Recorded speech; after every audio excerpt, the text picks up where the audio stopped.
할렐루야. 예. 찬양은 정말 힘 있는 것 같아요. 찬양은 능력인 것 같아요. 마음에 있는 그러한 의심들이 찬양할 동안에 사라져 버리는 것 같습니다. 과연 기도하면 되는가라는 그러한 의심이 들 때 찬양 속에서 하나님이 얼마든지 믿음의 기도는 병든 자를 고칠 수 있다, 그러한 확신을 주는 것 같습니다. 여러분이 찬양하면서 아프신 곳에 손을 좀 대셨나요? 예수님, 내가 지금 나의 아픈 곳에, 이런 믿음으로 하시면 됩니다. 그러면 반드시 주님의 역사가 일어나게 될 것입니다. 이제 우리가 제자의 삶 공부 두 번째 과정 가운데 기도의 삶의 마지막 12과를 이제 하게 됩니다. 이제 이걸 마치게 되면 당분간은 제자의 삶 공부를 쉬고 이제 목장 모임에 좀 주력을 하겠습니다. 그러니까 이 기도라고 하는 이 주제는 이거는 지식의 공부가 아니죠. 기도는 행하는 것입니다. 기도해야 뭐가 있는 것이지, 기도가 어떻고 저떻고 여러 가지 지식을 가지고 있다고 되는 것이 아닌 것이죠. 여러분, 기도하시기 바랍니다. 물론 기도하시겠지만 더욱더 기도하시기 바랍니다. 성경은 쉬지 말고 기도하라고 했습니다. 끊임없는 기도의 삶, 이것이 그리스도인들의 삶의 원동력이 되기 때문입니다. 이제 마지막 과로서 기도의 종류에 대해서 함께 생각해 봅니다. 자, 오늘도 이렇게 찬송 가운데 말씀드렸지만 신유의 기도, 병 고치는 그런 기도인데, 저 개인적으로도 이 저의 아주 오래된 정말 고치지 못할 병을 믿음의 기도를 통해서 나음받은 것 때문에 실제로 목사가 된 경우이죠. 만일 그 병을 내가 못 고쳤다면 저는 아마 목사가 되지 않았을 겁니다. 여러분이 제 상황을 몰라서 그렇지 실제로 봤다면 정말 기절하고 자빠졌을 거예요. 제가 심했을 때가 정말 이건 거의 문둥병 환자 같았습니다. 온통 얼굴에 고름이 칵 찼고, 자고 나서 이렇게 일어나면 베개맡에 그냥 고름이 수북히 쌓이는, 우리 아버지는 저러다 아들 죽인다고 믿음으로 기도하려고 했는데 아버지는 저러다가 우리 장남 죽인다고 빨리 병원 가라 했어요. 근데 병원 가지 않고 기도를 통해서 하나님께 고침받은 것이죠. 그 이후에 제 인생의 여정이 바뀐 것입니다. 만약 그렇지 않았다면 세상적으로 저는 아마 지금 박사가 되고 또 무슨 회사나 뭐 그런 데서 내 친구들처럼 그렇게 살았겠지요. 그러나 늘 마음에는 어둡게, 나에 있는 그 질병 때문에 어둡게 인생을 살았겠지요. 그러나 비록 예수님을 정말 만나고 나서 내가 가야 될 그러한 걸음이 바뀌었지만, 또 그 걸음이 세상적으로 누리지는 못하는 그러한 걸음이었지만 제 마음에는 늘 기쁨이 있었고 감사가 있었습니다. 그것이 바로 하나님의 능력을 경험한 것에서 오는 것이죠. 여러분의 신앙이 피상적인지 아니면 정말 구체적인 실제적인 것인지 여러분 스스로 질문해야 됩니다. 내가 가는 이 길이 정말 하나님이 살아계신 것을 확실히 믿고 그것이 경험되어지며 내가 누리며 가는 걸음인지, 아니면 남들이 그냥 하나님 계시다니까 그냥 계신 것 같기도 하고 아닌 것 같기도 하지만 그래도 그냥 뭐 가는 거지 뭐, 그러고 가는 것인지 여러분 스스로에게 질문해 보시기 바랍니다. 제가 오전 설교에도 손흥민 선수의 아버지가 끊임없이 아들에게 질문을 하잖아요. 너 언제 가장 행복하냐? 너의 꿈이 뭐냐? 나는 축구할 때가 가장 행복합니다. 실제로 축구를 하면서 그런 행복감을 경험한 것이지요. 여러분은 예수 믿고 가는 이 길에서 그러한 행복감을 느끼십니까? 얼굴에 정말 써 있는 것 같아요. 어휴, 써 있네. 정말 행복하다고 하는 것이 써 있는 것 같아요. 자, 오늘 신유의 기도에 대해 성경은 어떠한 근거를 우리에게 제시하고 있는가? 과연 이 기도를 통해서 병이 나을 수 있는가 하는 것입니다. 성경의 복음서에는 예수님이 병든 자를 고친 그 기사가 수없이 많죠. 복음서에서 병든 자를 고친 거 빼면 별로 읽을 게 없어요. 전부 병든 자를 고치는 그러한 내용이 나오는데, 그것은 하나님의 나라의 모습을 보여주는 것이지요. 하나님의 나라에는 그러한 병든 자가 없는 것이죠. 이 세상 속에서는 우리가 질병의 몸을 안고 세상을 살아가지만 하나님의 나라에서는 그러한 질병이 존재할 수 없는 것이죠. 바로 그것 하나님 주님께서 나타내신 것이고, 그것을 우리는 오늘 우리의 삶에도 그러한 치유의 경험들을 우리는 경험하며 살아갈 수 있다고 하는 것입니다. 물론 그렇다고 100% 모든 병이 우리가 이 기도 안에서 치유된다 그런 말은 아닙니다. 그러나 분명 주님은 기도 속에서 우리의 질병을 치유할 수 있다라고 하는 것입니다. 그것은 이사야 53장 5절의 말씀에 근거를 두고 있는 것이죠. 자, 다 함께 읽습니다. 시작. 그가 찔림은 우리의 허물 때문이요 그가 상함은 우리의 죄악 때문이라. 그가 징계를 받음으로 우리는 평화를 누리고 그가 채찍에 맞음으로 우리는 나음을 받았도다. 아멘. 실제로 이 말씀과 연관지어진 그 앞뒤의 문맥을 보게 되면 실제로 이제 한 사람이 어떤 사람을 대신하여 고통을 겪는 그것을 그 사람의 죄와 허물로 사람들이 생각한 거죠. 그는 그의 허물 때문에 저런 고난을 겪는다라고 생각했는데, 근데 이 5절에 들어와서는 갑자기 그와 오늘 그렇게 그 현장을 보고 있는 자신과 연대의식이 생긴 겁니다.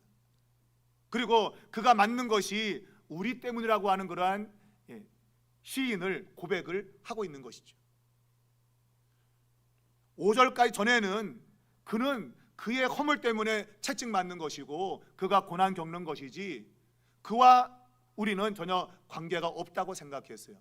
그런데 갑자기 5절 들어와서 깨닫는 겁니다. 그가 찔린 것은 우리의 허물 때문이고 그가 상하는 것은 우리의 죄악 때문이다. 특별히 그가 채찍에 맞음으로 우리가 나았다. 우리의 질병이 치유되었다고 하는 것입니다. 여러분, 이것은 아주 놀라운 전환입니다. 4절까지에는 도무지 그런 일이 있을 거라고 생각하지 못했는데 5절을 들어오면서 바로 생각이 바뀐 겁니다. 이것이 실제로 우리의 믿음 안에도 있어야 됩니다. 주님의 십자가의 사건과 나와 무슨 관계가 있을까? 전혀 관계없는 살아가던 인생 어느 순간에 주님의 십자가의 사건이, 그분이 고난당한 사건이 나를 위한 사건인 것이 그것이 깨달아지는 순간에 하나님의 역사가 일어나는 거예요. 근데 많은 분들이 그러한 역사적 연관을 시키지 못합니다. 제가 전도사로 사역할 때 있었던 그 한 여학생이 저에게 물었어요. 전도사님, 저는 예수님을 믿는데 근데 그분의 십자가의 고난이 나하고 무슨 상관입니까? 라고 물었어요. 분명히 예수님이 계신 건 알고 또한 그분이 십자가에 고난당하며 죽은 것은 아는데 도대체 그 사건이 나와 무슨 상관인가? 라는 질문이에요. 실제 이런 질문은 오늘날 교회에 있으면서도 사람들이 사실은 하지 않는 질문이지만, 그러나 실제로 마음에는 그러한 생각들이 있는 것이죠. 그것이 밖으로 그 학생처럼 표현되지 않은 것뿐이지 은연중에 그런 것이 들어있다고 보는 거예요. 곧 주님의 십자가의 죽으심과 이 고난과 특별히 채찍 맞으신 그것이 도대체 나와 무슨 연관이 있지? 그거는 그분이 당한 것이고 그분이 역사의 현장에서 그분이 겪은 일인데 도대체 그 일이 나와 무슨 상관이 있는가? 그러한 생각들이 교회 다니면서도 여전히 그 마음에 숨겨져 있는 그런 것일 수 있다는 거예요. 근데 그 여학생은 솔직한 것이죠. 자기가 교회를 어릴 때부터 엄마의 손에 잡혀서 교회를 나왔지만 그게 믿어지지 않는 거죠. 예수님의 죽으심과 고난이 도대체 나하고 무슨 연관이 있는지 거기에 대한 해답을 얻지 못했던 거예요. 바로 이사야 53장 5절이 바로 그러한 전환점입니다. 4절까지에는 그는 그의 허물 때문에 고통당한다고 생각했어요. 근데 5절을 들으면서 그게 아니었구나. 그가 찔리는 것은 우리의 허물 때문이고 그가 상하는 것은 우리의 죄악 때문이구나. 왜냐하면 당시에 어떤 범죄 집단이 있는데 거기에서 어떤 사람을 선택을 해서 그에게 형벌을 가하는 제도가 있어요.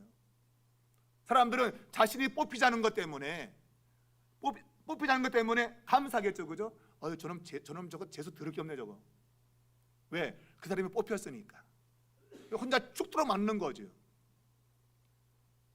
그런 상황을 바로 4절의 상황인 겁니다. 죄는 자기의 죄가 훨씬 보다 커가지고 저러면 그것 때문에 저 터지는구나 뽑혀가지고.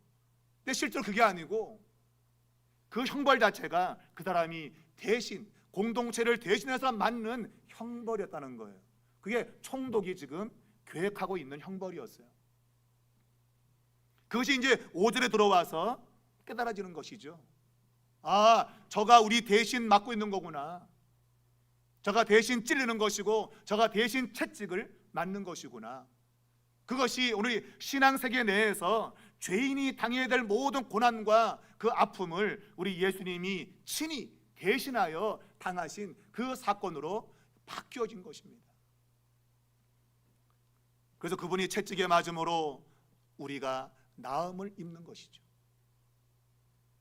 그에게서 흐르는 피가 우리의 모든 죄로 인해서 오는 그런 질병들을 치료하시는 그러한 능력이 되었다고 하는 것입니다.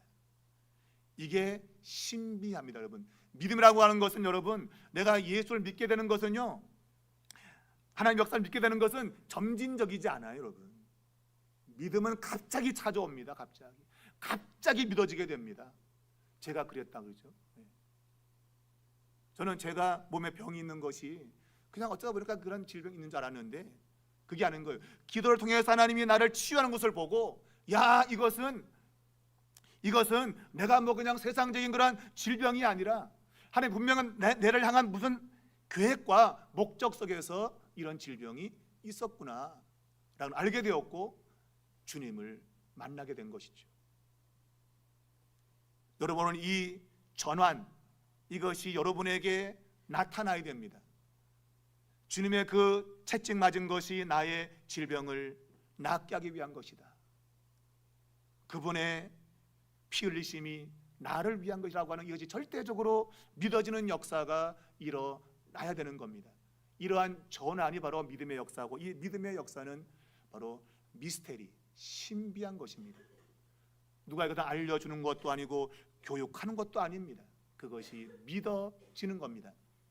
그래서 믿음은 하나님의 은혜요, 하나님의 선물인 것이죠.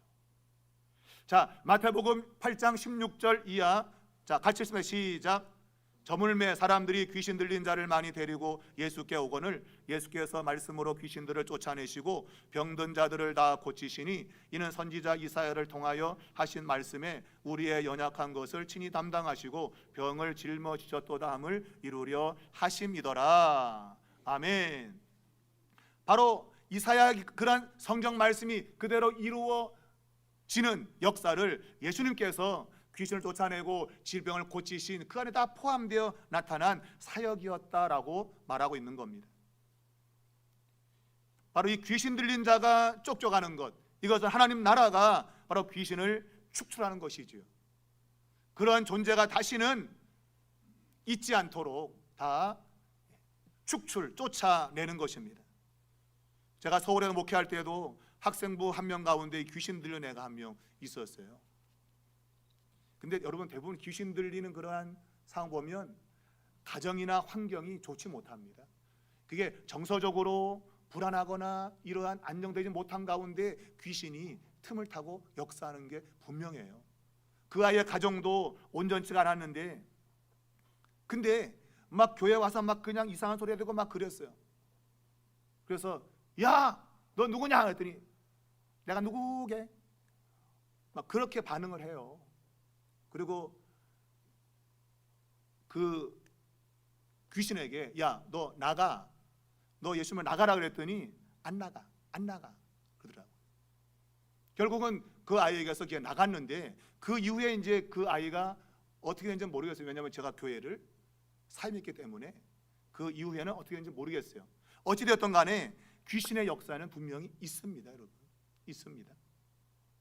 바로 그런 귀신의 역사를 주님께서 축출하시고 하나님의 나라에 대한 모습을 보여주신 것이 복음서의 내용입니다. 그래서 귀신을 쫓아내는 것과 병든 자를 치유하는 것이 바로 하나님 나라의 그 모습을 가장 분명하게 보여주고 있는 하나의 사건이었던 거예요. 자, 주님이 우리의 연약한 것과 질병을 담당하셨다라고 오늘 성경이 말하고 있습니다. 그러므로 여러분, 그러한 것들을 믿어야 됩니다. 믿고 기도할 때 이러한 역사가 일어나는 겁니다. 중요한 것은 이 병 낫는 목적인 거예요. 목적. 정말 그 병이 하나님이 정말 낫게 하신 그러한 역사이면 하나님이 영광을 받으시겠죠. 그래서 요한복음 11장 4절에 이 나사로가 병들어 죽는 이야기가 나오는데, 근데 이 병은 죽을 병이 아니다라고 말했어요. 그러나 실제로 나사로는 죽게 되죠, 그죠? 그러나 주님이 그 죽은 나사로를 살리면서 하나님께 영광을 돌리는 그러한 내용이 요한복음 11장에 나타나 있습니다. 바로 이 나사로의 다시 살리심, 그 죽음을 치유하신 것은 하나님의 영광을 위한 것이었다는 겁니다. 모든 하나님의 치유의 목적은 하나님의 영광을 위한 것입니다. 그래서 제 인생이 바뀐 것도, 물론 목사가 되는 것만이 주님의 영광을 위한 것은 결코 아닙니다. 그러나 제가 판단하건대 가장 영광스러운 것은 주의 복음을 전하는 것이다 라는 생각을 했고, 그래서 세상 학문을 던져버리고 박사가 뭐고 이거보다도 훨씬 중요한 복음 전하는 것이 중요하다 생각을 했고, 결국은 목사의 길로 들어서게 되었습니다. 하나님은 저를 통해서 영광을 받으시길 원했고, 저는 그 길에서 한 번도 후회하거나 돌아가고 싶다는 마음을 가져본 적이 없습니다. 그래서 가장 영광스러운 길임을 지금도 확신하고 있고 앞으로도 분명합니다. 여러분이 예수 믿고 최고가 아니라 하나님이 영광 받으셔야 된다. 방금 말하잖아요. 지금 목사가 최고가 아니고 하나님 영광을 받으셔야 된다고 하는 거 아니에요 지금. 자, 어찌되었든 하나님이 저를 고치시고 많은 사람들을 치유하시는 것은 하나님의 영광을 받으시는 것이다, 그런 얘기예요. 자, 신유의 기도에 임하는 태도, 첫 번째는 죄를 자백하고 버려야 된다. 그리고 요한일서 5장 14절, 또한 요한일서 1장 9절, 우리가 우리의 죄를 자백하면 우리를 모든 불의에서 깨끗하게 한다 라는 말씀과 더불어서 우리가 주의 뜻대로 무엇을 구하든지 하나님이 들으심이라 라고 성경에 말하고 있습니다. 곧 우리 안에 죄가 있다면 아무런 역사는 일어나지 않습니다. 가장 기본적인 것은 죄를 고백하는 것입니다. 죄를 고백하지 않았을 때 다윗은 자기의 뼈가 타들어간다고 했습니다.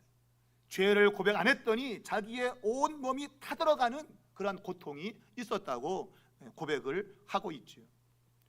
두 번째는 치유하시는 것이 일반적인 뜻이지만 언제나 치유받는 것이 하나님의 뜻은 아니다. 이 말의 의미는 하나님이 때로는 치유하지 않는 것도 있다. 그 예로서 바울이 3번씩이나 자신의 질병을 치유하기 위해서 육체의 가시를 고치기 위해서 기도했는데 하나님이 내 은혜가 네게 족하다 하면서 육체의 가시를 고쳐주지 않은 것이죠. 그러니까 하나님이 그분의 목적 안에서 어떤 것은 고쳐주기도 하고 어떤 것은 고쳐주지 않는 것도 있다는 것입니다.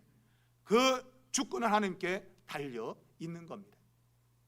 내가 치유받으면 그것은 감사한 것이고, 또한 고침받지 않아도 하나님의 뜻 안에서 이루어지고 있는 것이니 그 또한 감사해야 되는 것입니다. 세 번째는 의사나 약을 통해서도 이러한 병 고침이 있다는 사실 또한 잊지 말아야 된다.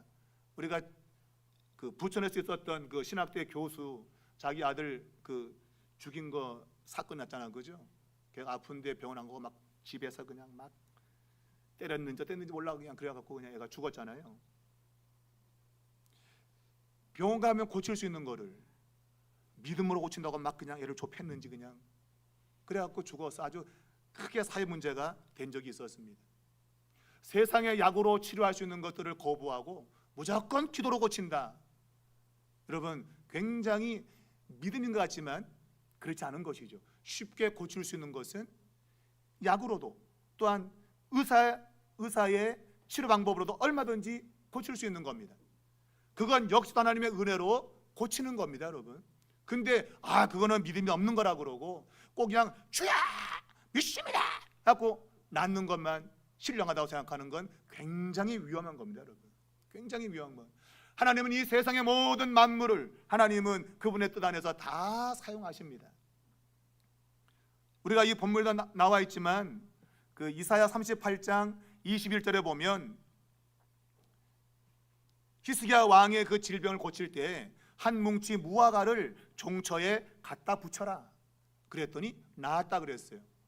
그러니까 한 뭉치에 무화과를 갖다 붙였는데 그것이 어떤 효능인지는 모르겠지만 분명히 이 무화과가 뭔가를 치료하는 그러한 의미를 갖고 있는 것이죠.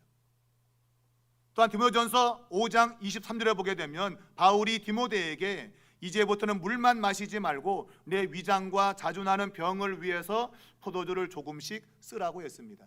이 포도주를 위장을 치료하는 것에 사용한 것이지요.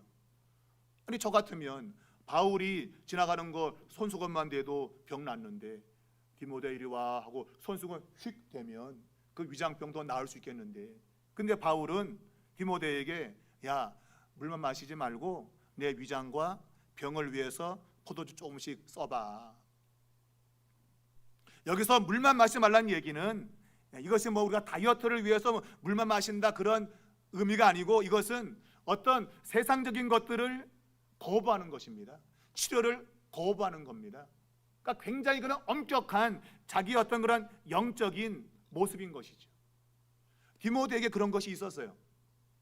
그런데 바울은 야 그거 위험한 거야. 그러지 말고 위장에는 포도주가 좋아. 그러니까 조금씩만 사용하도록 해 라고 말하고 있는 것이죠. 곧 세상의 치유 방법들 그것이 우리에게도 유익하다 그 얘기예요. 그걸 거부하고 무조건 기도로 고치자? 물론 하나님이 뜨시면 고치겠지만 그러나 그렇지 않은 경우는 큰 낭패를 볼 수 있다. 여러분 우리는 이 세상의 모든 것들 하나님이 다스린다고 믿습니다. 하나님이 약을 통해서도 고치시고 때로는 기도를 통해서 고치시고 하나님이 모든 것을 다 사용하고 있다. 여러분 믿으시고 극단적인 그러한 기도만이 고친다라는 것은 여러분 금하시기 바랍니다. 우리의 모든 것을 다 사용해서 우리 고치신다고 믿으시고 우리의 생각을 넓혀야 됩니다. 자, 하나님의 치유 사역은 인간이 완전히 포기한 그때부터 시작될 때가 많다. 바로 저 같은 경우죠. 저도 세상에 좋은 약 다 써봤습니다만은 그 악성 질병을 고치지 못했습니다. 그리고 마지막으로 이젠 포기하는 심정으로 하나님께 매달린 겁니다. 이제는 죽기 아니면 살기다 뭐. 그랬더니 하나님께서 불쌍히 보시고 저의 그 질병을 치유해 주셨습니다. 하나님의 은혜가 아닐 수 없습니다. 자, 세 번째는 금식 기도에 관한 것입니다. 첫 번째는 신유 기도고 두 번째는 금식 기도인데, 자, 이 금식 기도는 예수님의 가르침 속에서 나타나고 있는데 복음서에서는 대부분 다 이 금식에 대해서 부정적인 입장을 취하고 있습니다. 우리가 마태복음 9장 14절 이하에는 어찌해서 당신의 제자들은 금식하지 않습니까? 라는 그러한 질문이 나오죠. 왜 당신의 제자들은 금식하지 않는가? 그들은 금식이 굉장히 그 신앙생활에 좋은 걸로 말하고 있는데, 근데 예수님께서는 하나님 나라의 그 기쁨을 가진 사람들이 금식하며 그렇게 슬퍼할 이유가 없다 하면서 금식에 대해서 부정적인 의견을 예수님께서 말씀했죠. 누가복음 18장 12절에는 나는 일해에 2번 금식하고 바리새인은 일주일에 2번씩 금식하는 이런 일이 있었고, 아까 말했지만 당신의 제자들은 왜 금식하지 않습니까? 이것은 이 유대인들이 자신들이 나라가 망했던 것을 생각하면서 빨리 나라가 회복되기를 원하면서 금식의 날을 정했어요. 5월달, 7월달 나라가 망한 그러한 시간을 생각하면서 국가적으로 금식의 절기를 만든 겁니다. 그리고 빨리 나라를 회복해 주기를 금식하며 기도한 것이죠. 그런데 그들이 금식하면서도 그 마음에 원망과 불평이 있었던 거예요. 그러니까 금식의 기도는 정말 목숨을 내놓는 기도인데, 근데 이 바리새인들은 그러한 금식의 기도를 원망하면서 불평하면서 했다는 거예요. 왜? 나라가 회복이 안 되고 있으니까. 이렇게 금식해도 왜 하나님 역사하지 않냐고. 그러면서 더 금식을 세게 하는 거죠. 아니, 금식만 세게 하면 뭐합니까? 그 마음의 원망과 불평 가지고 하는 그 기도를 하나님 들으시겠냐 말이에요. 아까도 우리가 찬양할 때 감사를 잃어버리고 있다. 여러분, 기도의 가장 핵심은 감사입니다. 감사가 빠지게 되면 기도는 힘을 잃습니다. 감사라고 하는 것은 하나님의 주권을 인정하는 가장 큰 일이에요. 살아도 죽어도 모든 게 주님께 있다고 하는 것, 그분의 주권을 인정하는 거예요. 그런데 바리새인들은 금식을 정해놓고 원망하고 불평하면서 금식을 했던 겁니다. 그런 기도는 부정적인 금식의 기도입니다. 그러나 오늘 성경은 또한 긍정적인 그 금식의 부분도 말하고 있는데, 그래서 사도행전 13장 2절 이하에서 선교사를 보낼 때 금식 기도를 통해서 선교사를 세우는 그런 일을 교회가 했던 것입니다. 그러니까 큰 일을 앞두고는 금식하면 하나님 뜻을 묻는 그러한 의미를 이 금식이 담고 있는 거죠. 그래서 국가적으로 위기가 있을 때, 그리고 어떤 성전을 임명할 때, 또는 죄를 해결할 때, 환난과 어려움이 있을 때, 걱정과 슬픔 중에, 병 중에도 금식하며 기도하는 그런 모습이 있었던 그런 것이죠. 자, 금식의 결과는 하나님의 인도하심과 또한 사탄에 대한 승리, 또 능력과 은혜, 충만 등의 응답이 있다. 여러분, 이 금식의 기도는 정말 역사가 있는 것이죠. 예수님께서도 40일 동안 금식하며 기도를 통해서 이 사단의 역사를 물리치신 거 아닙니까? 그 금식 기도 속에서 철저히 자기 자신을 부정하고, 그리고 하나님의 뜻을 붙잡으면서 사단을 물리쳤다는 것이죠. 여러분, 우리가 하나님 앞에 목숨을 내놓고 하는 그런 기도는, 바로 그런 금식의 기도는 하나님의 역사를 가져올 수 있습니다. 여러분, 중대한 문제 있을 때 여러분 금식하며 기도하시기 바랍니다. 목숨을 내놓고 기도하시기 바랍니다. 하나님께서 그 기도를 들으실 줄로 믿습니다. 그런데 이것이 자랑거리가 되면 안 되죠. 말하자면 바리새인들은 그러한 일주일에 2번 금식하는 걸 자랑 삼아 했어요. 그들의 공적, 자신들이 뭔가 쌓아놓은 공적으로 자랑한 겁니다. 그래서 내가 금식을 몇 번 했는가 숫자를 세요. 이것은 금식이라고 하는 것의 의미를 벗어나 있는 것이죠. 금식 기도는 자기를 자랑하기 위한 것이 아닙니다. 근데 바리새인들은 자기를 자랑하기 위해서, 내가 영적으로 신령한 사람인 것을 자랑하기 위해서 금식의 기도의 숫자를 셌던 거예요. 그래서 일주일에 2번 그런 것들을 세면서 자신의 어떤 영적인 그런 것들을 남에게 알리고 싶고 드러내고 싶은 그러한 모습을 가졌던 거예요. 여러분, 금식은 남에게 자랑하기 위한 것이 아닙니다. 정말 이것은 목숨을 거는 기도인 것이죠. 목숨을 거는 기도.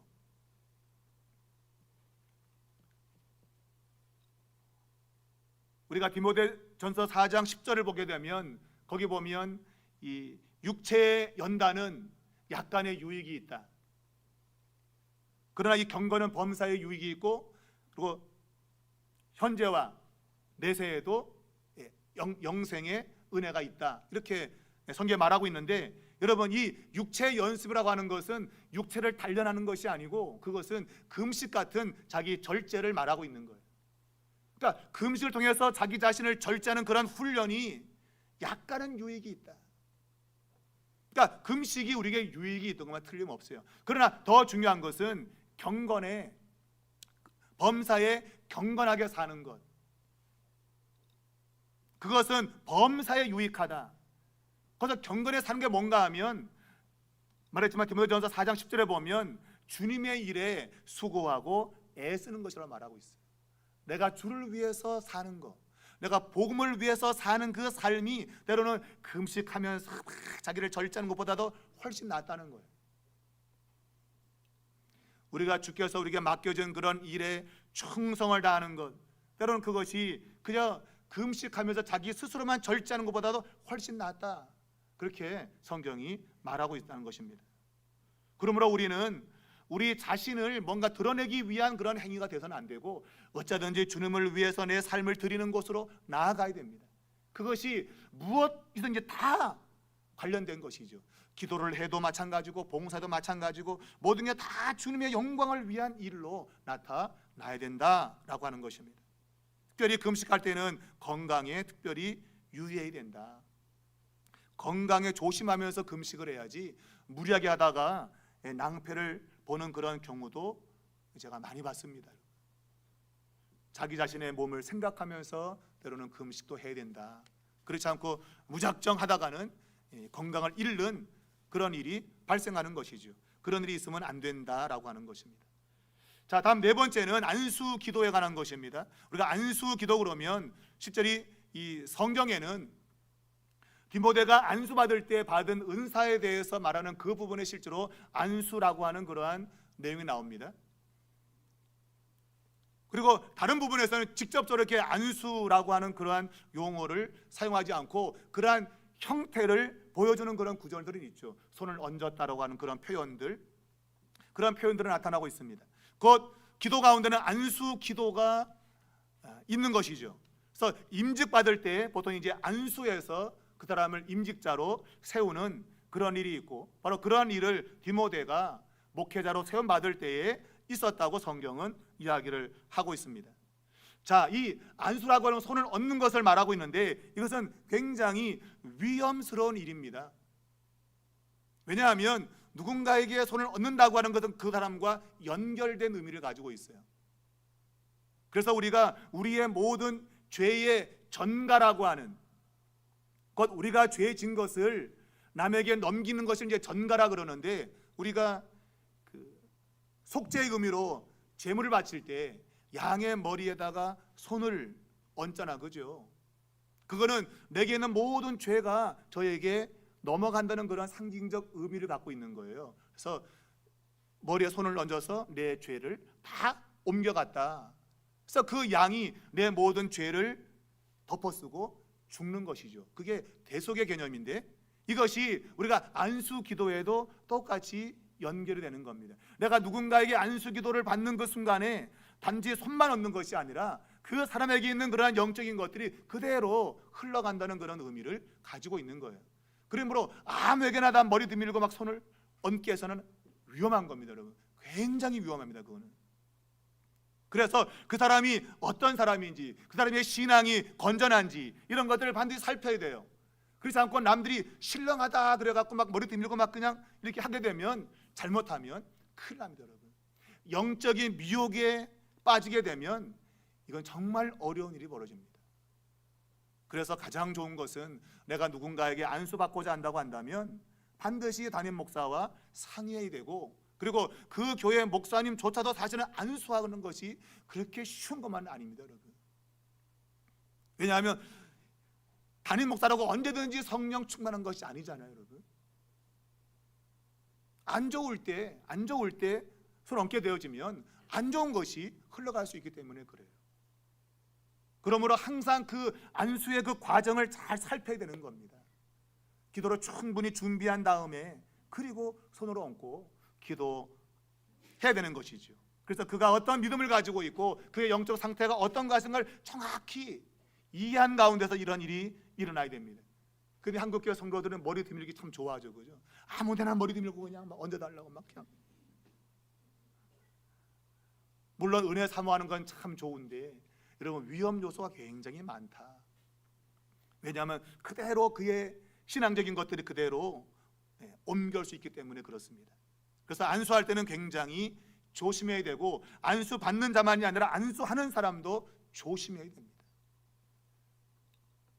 그래서 항상 모든 것들은 교회의 덕이 되는 방향으로 하는 것이 중요합니다. 무조건 하는 것이 아니라 이걸 통해서 교회의 덕이 될 수 있도록 그런 마음을 가지고 하는 것이 필요한 것입니다. 특별히 이성 간에는 이 안수를 조심해야 된다. 이성 간에는 조심해야 되고, 특별히 뭔가의 이성 간에 육체에 접촉이 있을 때는 공개적인 장소에서 해야 된다.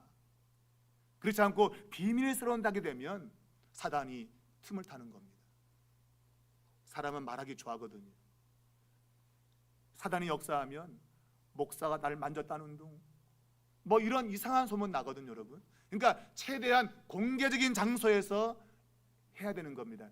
육체의 접촉을 가질 때는 그래야 안전합니다. 그렇지 않고 내가 신령해, 너 이리 와 하고 막 아무 데나 했다간 여러분 큰일 납니다. 여러분 큰일 납니다. 사단은 우리의 그러한 허점을 노려서 특별히 목회자를 무너뜨리는 경우가 허다했습니다. 역사 가운데. 그 방식이 가장 좋거든요, 여러분. 가장 목회자를 무너뜨리는 방법이 가장 좋은 게 그거거든요. 이성 간의 육체의 접촉을 통해서 이상한 일을 일어나게 하는 것.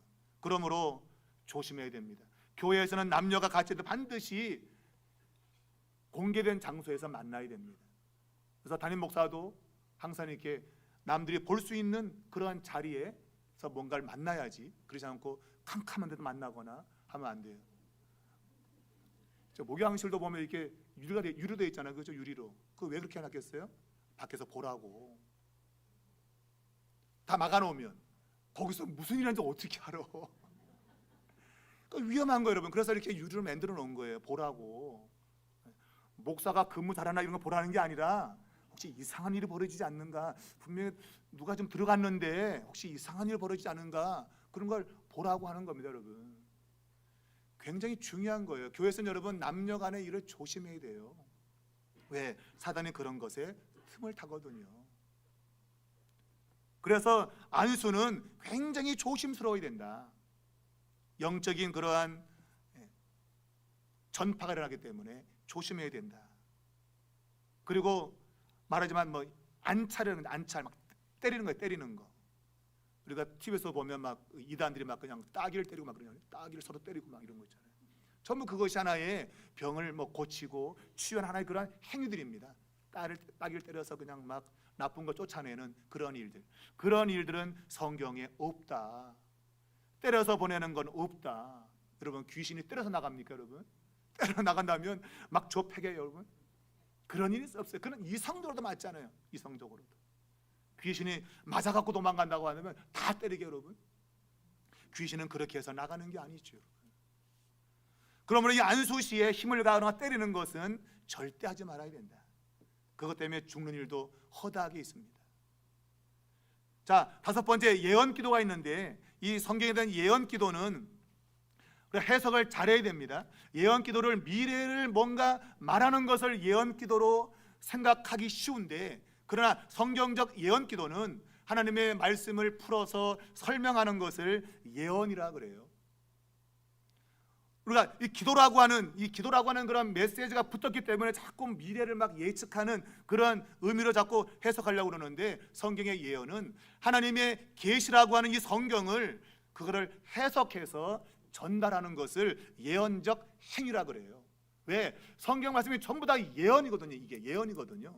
그러니까 이 예언의 말씀을 풀어서 전달하는 행위, 그것을 하나의 예언 기도로 성경이 말하고 있는 겁니다. 그러니까 성경을 얼마나 정확하게 해석하는가. 사람들이 자꾸 이상하게 뭐 너는 언제 뭐가 될 거야 막 이렇게 미래를 예측하는 그러한 일들이 사람들을 많이 미혹하죠, 그죠?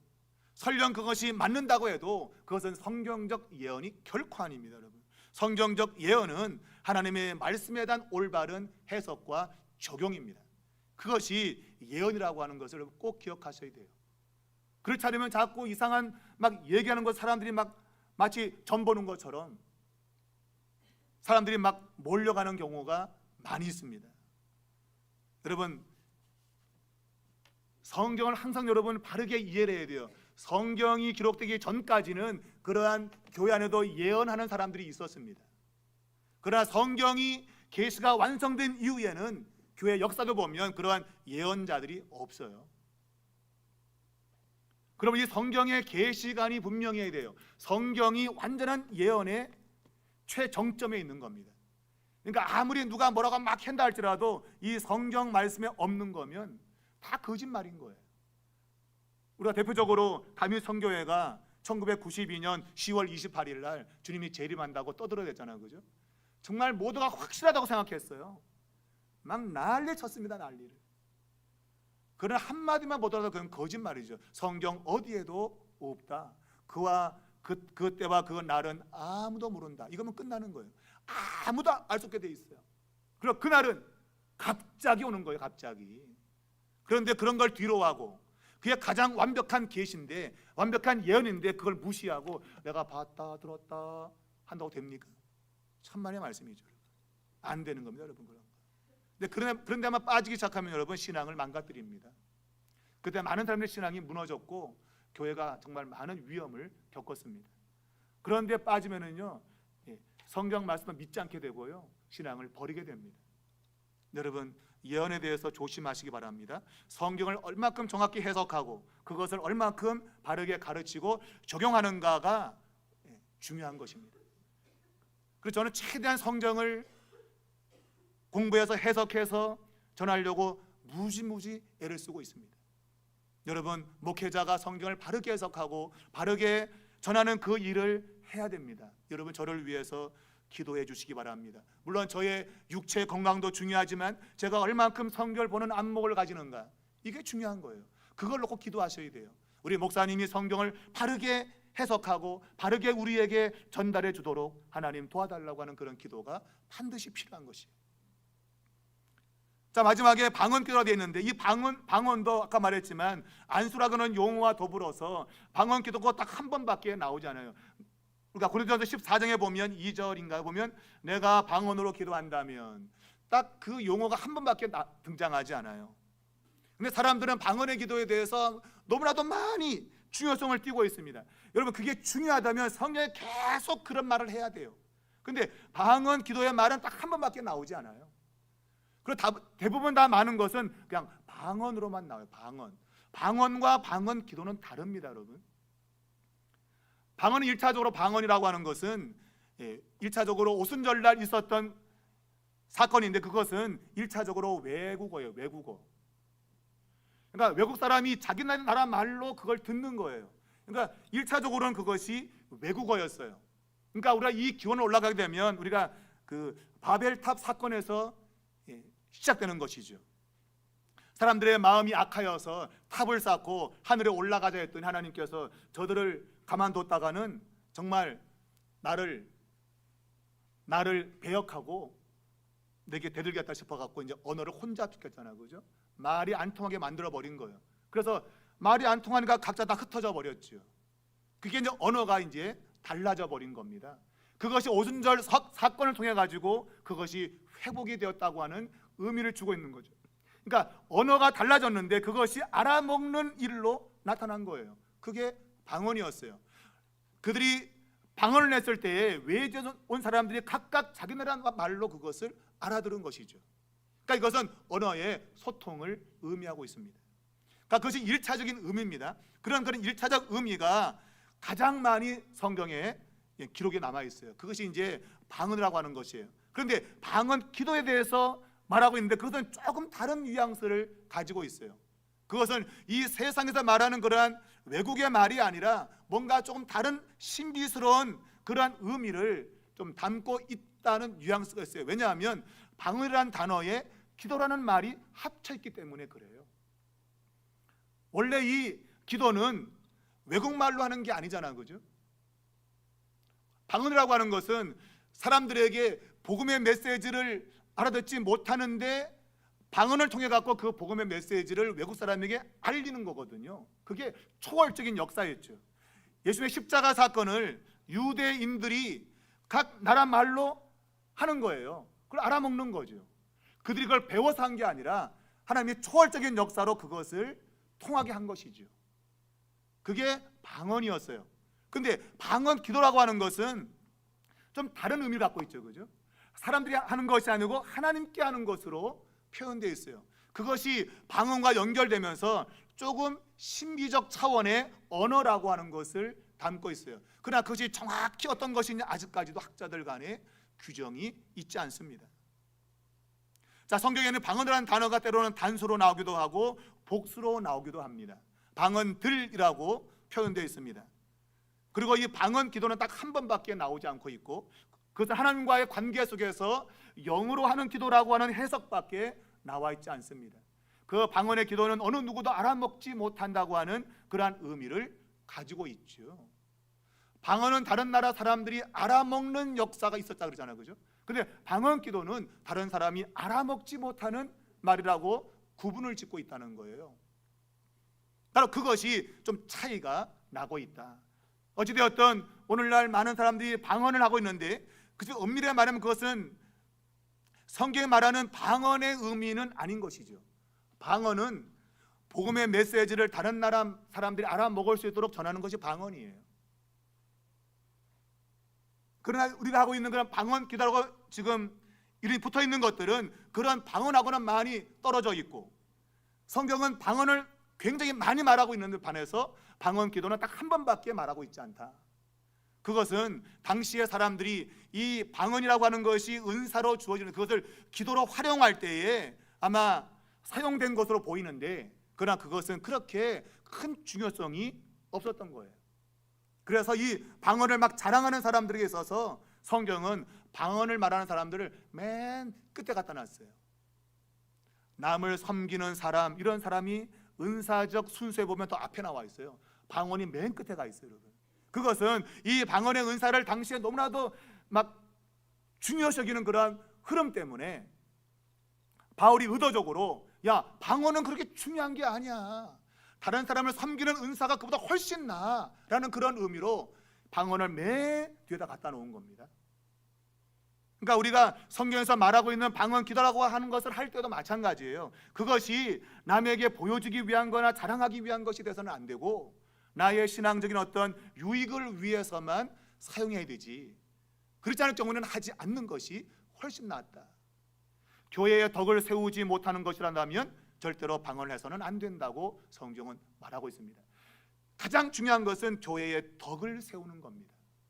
그래서 예언을 하라. 바로 이 예언이라고 하는 것을 말했지만 하나님의 말씀으로 권면하는 겁니다. 그 말로 한두 마디 하는 것이 방언의 100마디 말보다도 훨씬 낫다고 바울이 말하고 있는 겁니다. 그러므로 우리는 우리에게 주어지는 은사를 자랑하는 쪽으로 가서는 안 된다. 모든 게 다 교회의 덕이 되는 쪽으로 사용을 해야 됨을 먼저 깊이 명심해야 됩니다. 그것이 무너지게 되면 신앙이 병듭니다. 병들어요. 남을 판단하는 기준이 되어지고 남을 정죄하려고 그러고 그것 때문에 막 싸우는 일이 벌어지죠. 지금 한국 교회가 계속 이거 싸우잖아요. 방언이 해야 되냐 말아야 되냐, 이거 뒤따 싸우고 있다 이거예요. 그런 싸움을 하라고 하나님이 주신 은사가 아닌데 그거 가지고 싸움이 벌어지는 그런 일들이 지금 한국 교회 안에 나타나고 있다는 겁니다. 여러분, 우리의 모든 일들이 하나님께 영광이 되고 또한 교회의 덕이 된다면 얼마든지 해도 됩니다. 그러나 그렇지 않을 경우에는 그것을 절제하라, 하지 말라고 오늘 성경 우리에게 말하고 있다. 자, 그냥 성경 그대로 여러분 해석한다면 바울이 말했잖아요, 그죠? 나와 같이 방언하기를 원한다고 말했으니 우리가 방언하기를 힘쓰는 게 유익하겠지요. 그러나 성경은 그것을 어떤 사람들이 노력한다고 갖는 것이 아니라 하나님이 주시는 선물이기 때문에 그것을 막 훈련하거나 막 연습하거나 그거는 굉장히 비성경적이다. 하나님이 필요한 자에게 그것을 얼마든지 선물로 주시니 사모하는 자에게 하나님이 더 주실 수 있고 또 하나님이 필요치 않으면 하나님 주지도 않는다. 그것이 성경적인 해석입니다. 그러나 바울이 말한 대로 나와 같이 방언하기를 원하노라 했으니 우리가 그런 것을 은사를 사모하는 것은 필요하다. 그것이 성경적인 해석인 것입니다.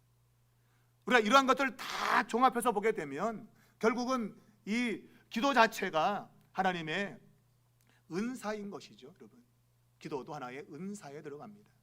우리는 기도를 통해서 교회의 덕을 세워나가야 됩니다. 우리가 기도하지 않으면 교회는 세워져 가지 못한다는 의미를 담고 있는 것이죠. 여러분, 기도하지 않는 교회는 세워지지 못합니다. 왜? 기도가 은사이기 때문이에요. 은사는 활용을 함으로써 덕을 세우게 되기 때문입니다. 여러분, 그러므로 여러분 기도하십시오. 기도하시고 그래서 교회에 덕을 세우십시오. 그것이 주께서 우리에게 이 마지막 기도의 과정을 공부하면서 우리에게 주는 핵심적인 메시지인 겁니다. 기도를 잘 활용하셔서 우리 삼일교회에 덕을 세우고 또 하나님의 영광을 드러내는 그러한 역사가 일어나야겠다 하는 것이 이제 이 제자 삶 두 번째 과정, 기도의 삶 과정을 마치면서 여러분에게 드리는 주님의 말씀으로 마무리를 짓겠습니다.